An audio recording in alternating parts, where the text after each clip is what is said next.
Number है। जम्मू कश्मीर के शोपियां में हुई मुठभेड़ में एक बार फिर 2 आतंकी मारे गए। आतंकियों के बारे में खुफिया जानकारी मिलने पर सेना, सीआरपीएफ और जम्मू कश्मीर पुलिस ने मिलकर संयुक्त अभियान चलाया, जिसमें दोनों आतंकी मारे गए। शोपियां में ये हफ्ते भर में तीसरी मुठभेड़ है। शोपियां में अब तक 11 आतंकी मारे जा चुके हैं। योगी सरकार ने यूपी गौवध निवारण अध्यादेश पास किया। गौवध के आरोपियों को 3 साल से 10 साल की कैद और 3 से 5 लाख रुपए तक का जुर्माने की सजा हो सकती है। किसी गाड़ी में गौमांस पाया गया तो उसके ड्राइवर और मालिक को आरोपी माना जाएगा। आरोपियों की तस्वीर और नाम उनके घर या सार्वजनिक स्थलों पर लगाए जाएंगे। संशोधित गौवध अधिनियम पर कांग्रेस और समाजवादी पार्टी ने सवाल उठाए। कांग्रेस प्रवक्ता अशोक सिंह ने कहा कि योगी सरकार अपनी गौशालाओं में चारा मुहैया नहीं करवा पा रही है। भूख से गायों की मौतें हो रही हैं। समाजवादी पार्टी के प्रवक्ता पवन पांडे ने कहा कि आज यूपी में गायों की जो दुर्दशा है वो किसी से छिपी नहीं है।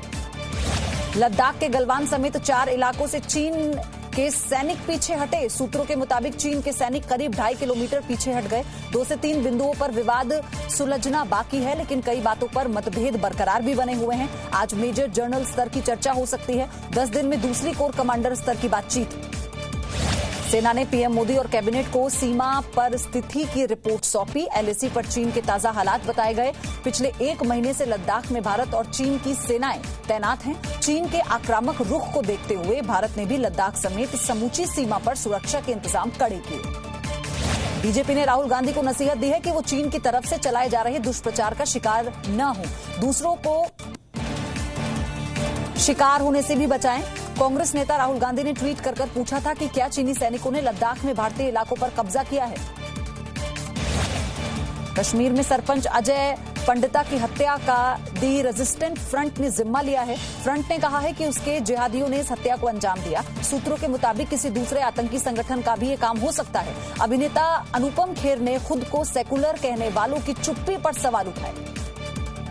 सुरक्षा बलों ने जम्मू कश्मीर में आतंकियों की एक बड़ी साजिश को नाकाम कर दिया। सुरक्षा बलों ने वक्त पर एक आईईडी विस्फोटक का पता लगाकर उसे निष्क्रिय किया। बारामूला के दंगीवाचा इलाके में सड़क किनारे आतंकियों ने आईईडी विस्फोटक लगाकर रखा था, जिस पर सेना के गश्ती दल की नजर पड़ गई। इस्लामाबाद में भारतीय दूतावास के अधिकारियों के उत्पीड़न की शिकायतों पर भारत ने सख्त रवैया अपनाया। भारत ने पाकिस्तान के विदेश मंत्रालय को नोटिस जारी कर चेतावनी दी है। 6 जून को भारत के राजनयिक गौरव आलूवालिया मॉर्निंग वॉक और मार्केट के लिए निकले थे। इस दौरान कुछ अज्ञात बाइक सवारों ने उनका पीछा किया।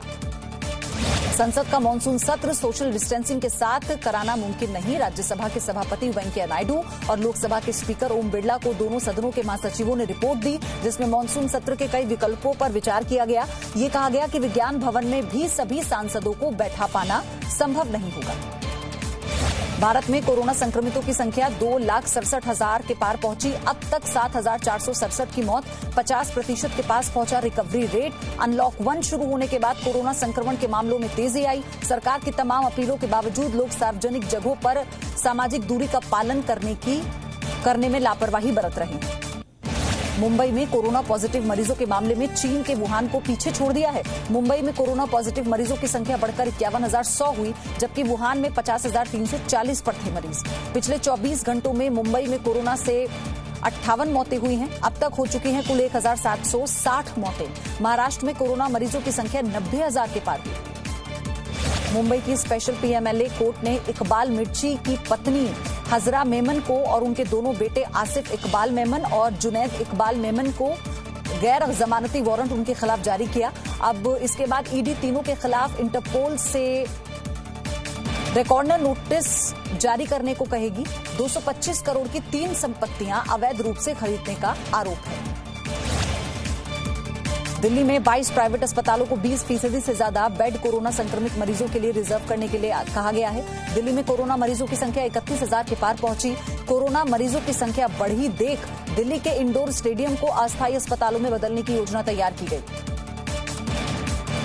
नोएडा में एक गर्भवती महिला की मौत पर जी मीडिया की खबर का असर। डीएम ने ईएसआईसी अस्पताल के डायरेक्टर और जिला अस्पताल के सीएमएस की मानी लापरवाही। सरकार को लिखी चिट्ठी में ये बात कही। जिम्स अस्पताल के जिन डॉक्टर्स और कर्मचारियों ने महिला को वापस भेजा था, उनके खिलाफ कार्रवाई के आदेश। प्राइवेट अस्पतालों को कारण बताओ नोटिस जारी किया। दिल्ली हिंसा में दिल्ली पुलिस की क्राइम ब्रांच ने 3 नए आरोप पत्र दाखिल किए। कटकड़डुमा कोर्ट में दायर पहला आरोप पत्र मौजपुर चौक में हुई हिंसा से जुड़ा है, जबकि करदमपुरी इलाके में 2 लोगों की हत्या के मामले में 2 आरोप पत्र दायर किए गए। अदालत 15 जुलाई को मामले की सुनवाई करेगी। शिक्षक भर्ती घोटाले में प्रियंका गांधी वाड्रा ने योगी सरकार पर साधा निशाना ट्वीट कर कहा, यूपी सरकार को अनामिका शुक्ला के घर जाकर माफी मांगनी चाहिए, उन्हें मानहानि का मुआवजा और नौकरी दी जानी चाहिए। इससे पहले प्रियंका ने वीडियो कॉन्फ्रेंसिंग के जरिए छात्रों से बात की। यूपी शिक्षक घोटाले में चर्चा में आने वाली असली अनामिका शुक्ला सामने आ गई। यूपी के गोंडा की रहने वाले अनामिका शुक्ला का कहना है कि उन्होंने अभी तक कहीं भी नौकरी नहीं की है। आपको बता दें कि अनामिका के नाम का दुरुपयोग कर 25 जिलों के कस्तूरबा गांधी बालिका विद्यालयों में उनके नाम पर 1 करोड़ से ज्यादा वेतन लिया जा चुका है। अनामिका ने उनके नाम पर हो रही धांधली की पुलिस में शिकायत की।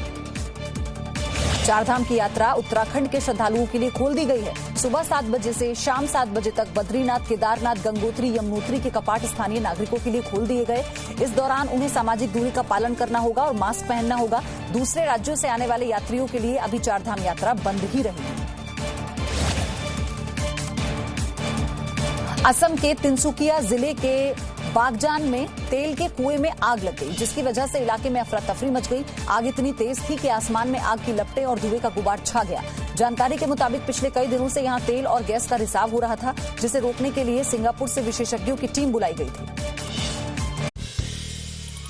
नया जी न्यूज ऐप अब बेहतर फीचर्स के साथ हिंदी अंग्रेजी के साथ साथ देश की अन्य भाषाओं में भी भारत और दुनिया की तमाम खबरों का अनूठा कलेक्शन।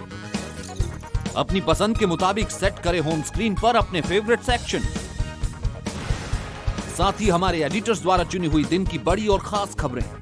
देखें जी न्यूज लाइव कभी भी कहीं भी। मनोरंजन और सूचना से भरपूर वीडियोस,